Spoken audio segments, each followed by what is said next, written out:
ఎట్లుంది బాలకృష్ణ గారి పరిపాలన? మంచి పరిపాలన, మంచిగా మాకు అన్న క్యాంటీన్ ఏర్పాటు, రోడ్లు, బస్ స్టాప్లు, హాస్పిటల్ అన్ని మంచి అనుకూలంగా ఉన్నాయి సార్. అవునా? మంచిగా ఉంది, మంచి పరిపాలన. అంటే సినిమా షూటింగ్లలో బిజెపి ఏంటో నియోజకవర్గంలో అందుబాటులో ఉండట్లేదా అంటున్నారు కొంతమంది. లేదు సార్, ఆయన రూట్ పని అక్కడి వరకు అది తన ఇండివిజువల్ వర్క్ అది. ఇక్కడి వరకు అయితే మాత్రము మంచి పరిపాలన ఇస్తాడు. ఇక్కడ మనుషులు ఇక్కడ పెట్టిన లీడర్లు కూడా మంచిగానే ఇస్తున్నారు. ఇంతవరకు మాత్రం బానే ఉంది, బాగా చేస్తున్నాడు. బాలయ్య పరిపాలన ఎప్పుడు ఉండాలనే మేము కోరుకుంటాం ఇక్కడ. మంచిగా చేస్తున్నాడు కూడా. డైలాగ్ ఒకటి చెప్పండి బాలకృష్ణ గారిది. నాకు రావు సార్ పాట. సినిమా అంటే నియోజకవర్గంలో మామూలుగా కొంచెం కోపదారి మనిషి అని, అంటే చాలా కోపం ఉంది. మంచిగా ఉంటే మంచిగా బతుకో, పని చేసుకో, మంచిగా తిను, మంచిగా బతుకు. అవతారం చేస్తే ఎవరిని ఊరుకోడు ఆయన. మక్క మీద అనేస్తాడు, కొడతాడు కూడా. అంతేనా? ముల్లాది లేదు, పక్కన కొట్టేస్తాడు. తప్పు చేసినావో కొడతా, తప్పు మంచిగా ఉన్నావు, మంచిగా బతుకు. ఏమైనా హెల్ప్ నేను చేస్తా, హెల్ప్ చేస్తాడు సార్. ఆర్థిక సాయం దండికి చాలా మంది చేసినాడు కూడా. దండికి చాలా మంది సాయం చేస్తున్నాడు. మంచిగా చూసుకుంటాడు, మంచిగా పరిపాలిస్తున్నాడు.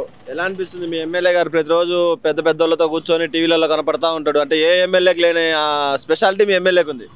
మంచిగా పని చేస్తున్నాడు కాబట్టి ఆయనకు స్పెషాలిటీ ఉన్నాయి సార్. మంచిగా మంచిగా చూసుకుంటాడు, పరిపాలిస్తున్నాడు కాబట్టి ఆయన వరకు ఎక్కడ పోయినా కూడా ఆయనకు ఒక క్రేజ్. ఆయన అంటే ఒక బ్రాండ్, బాలకృష్ణ అంటే ఒక బ్రాండ్. అంతే. మంచిగా చూసుకుంటాడు, మంచిగా పరిపాలిస్తాడు, మంచిగా చూసుకుంటాడు.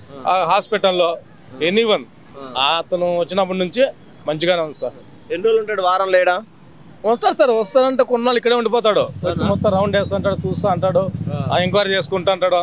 ఏదైనా తప్పు జరుగుతుందా దండిస్తాడు. ఎవరినైనా సరే ఎనీవన్ దండిస్తాడు. మంచిగా చూసి చెప్పి పోతా అంటాడు. మళ్ళా పోతాడు, తన ఫ్యామిలీ విషయం, సినిమాలు అని చూసుకుంటాడు. మళ్ళా వస్తాడు, చూసుకొని కొన్నాళ్ళు ఉంటాడు. ఒక లేబర్తో సహా ఫ్రెండ్లీగా ఉంటాడు సార్. అవునా? మంచిగా దగ్గర తీసుకుంటాడు. తప్పు చేసినట్టు మకానికి కొడతాడు. ములాది లేదు. ఇప్పుడు బాలకృష్ణ గారు అల్లుడే కదా ఇప్పుడు మినిస్టర్ లోకేష్ గారు. నెక్స్ట్ డిప్యూటీ సీఎం చేయాలని అంటున్నారు టీడీపీ వాళ్ళు. నిజమే? చేయొచ్చా? అది వాళ్ళ ఇండివిజువల్ అనుకుంటాను ఆ విషయం. మనం అంతగా చేస్తేనే మంచిదేమో నాకు తెలిసినట్టు. ఎందుకంటే ఇప్పుడు చంద్రబాబు నాయుడు గారి తర్వాత అంటే ఇంకా లోకేష్ గారే.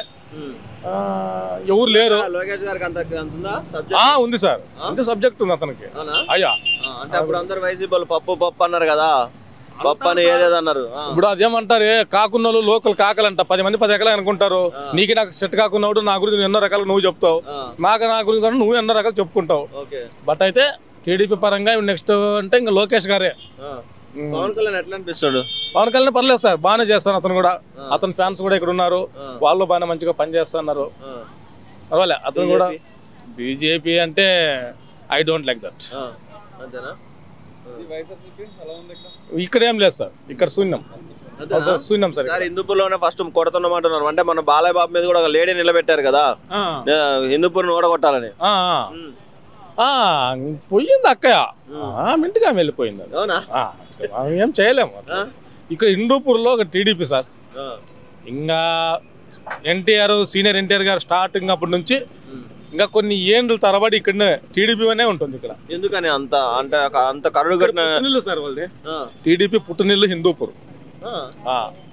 మీరు ఎప్పటి నుంచి చూస్తున్నారు బాలయ్య గారిని? కొన్ని ఏండ్ల తరబడి సార్, చిన్న వయసు ఇంకా చూస్తాను. అవునా? కలిసారు ఎప్పుడైనా? లేదు సార్, మనకంతా దగ్గర కూడా రానివ్వరు. ఏదైనా ఆఫీస్ కాడికి ఏదైనా పని అంటే ఆఫీస్ కాడికి వెళ్ళొచ్చు. సార్ సో అండ్ సో అంటే ఏదో మాట్లాడగలరు, అవకాశం ఇస్తారు. బట్ అయితే ఏదన్నా విషయం అని చెప్పు, సార్ పోయినా మాట్లాడినాము సార్తో, సార్ ఇది పరిస్థితి అంటే సర్లే తమ్ముడు చూసుకుంటానులే, చెప్తానులే పని తన పిఏ గారు చెప్పిండు. వచ్చేసినాము, తన మళ్ళా పిఏతో కలిసినాను, సమస్య పరిష్కారం అయిపోయింది సార్. అంతే చిటికీలో ఫోన్ల ద్వారా సార్, ఇంకేం పెద్దగా ఉండదు. ఫోన్లో చెప్తా అంటారు. అన్యాయమా? అన్యాయం అంటే ఇక్కడ నుంచి లేచిపోంటాడు అంతే. మీ పార్టీ వాళ్ళేనా? అంతేనా? ముల్లాది లేదు, మంచిగా ఉండాలంతే, నిజాయితీగా బతుకు. ఏమే నేను హెల్ప్ చేస్తా, అన్యాయంగా మాత్రం నా దగ్గర కూడా రావద్దు. నా పార్టీ నాకు ఓటు వేసినా పర్లే, అన్యాయంగా నా దగ్గర రావద్దు నువ్వు. అంతే సార్, అతను అంతే. అది మనిషి ఒక టైప్ అంతే. బాలకృష్ణ గారు అనకూడదు కానీ ఒక చూస్తా అంటే గుడక అన్న బాలకృష్ణ అన్న చూస్తా అంటే గుడక ఒక టైప్ అంతే. మంచి చెడ్డు అంతే. మిగతా రాజకీయ డ్రామాలు ఆడతారు, ఇక్కడ అట్లా ఏముండదు. ఫేస్ టు ఫేస్ ఏదైనా సరే సొంత కార్యకర్త ఎవరైనా సరే మంచిగా బతుకో, అవతలకి అన్యాయం చేయొద్దు, నువ్వు మంచిగా ఉండు, న్యాయంగా నువ్వు అన్యాయం చేసి నేను టీడీపీ అని నా దగ్గరకు వస్తే అవతల మంచి కదా, వాడు నాకు ఓటు వేసినాడే మనం చూడలే, నువ్వు వేసినా తెలియలే. ఓటు విషయం పక్కన పెడితే మంచిగా అందరు కలిసి బతుకుతామని అంటాడు అతను, అంతే. అట్లా ఏముండవు సార్, అందరినీ ఈక్వల్, ముస్లిమ్స్ కానీ హిందువులు కానీ అందరినీ మంచిగానే చూసుకుంటాడు, మంచిగానే ఉంటాడు అతను, అందరితో కలిసి ఇది లేదు సార్ అతనికి. ఆయన డ్యూటీ అయింది, నా డ్యూటీ నాది. నాకుండే ఎంతవరకు నా స్టేజ్ ఒక ఎమ్మెల్యే గారు, నేను ఒక హిందూ కాన్స్టిట్యూన్సీ, నాకు నన్ను నమ్మి హోటల్ వేసినారు, అందరికి న్యాయం చేయాలా.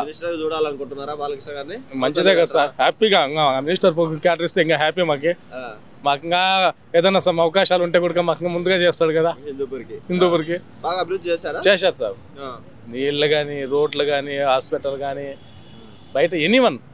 అంటే ఆయన బసవతారకమైన హాస్పిటల్ పెట్టి దాంట్లో కూడా ఎంతో మంది లక్షల మంది క్యాన్సర్ పేషెంట్లకు కూడా ప్రాణం పోస్తున్నారు సార్. నిజం, అది కూడా మేము చాలా హ్యాపీగా ఫీల్ అవుతాం సార్. మేము మాత్రం అయితే అందులో విషయం మాత్రం చాలా హ్యాపీగా ఫీల్ అవుతాం మేము.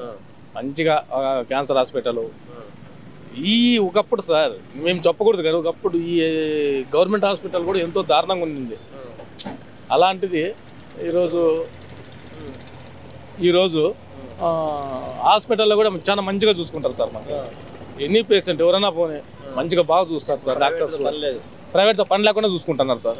హాస్పిటల్ కూడా మంచిగా చూసుకుంటున్నారు, బాగా చేసినారు కూడా. అంతా బాలయ్య ఫ్యాన్స్.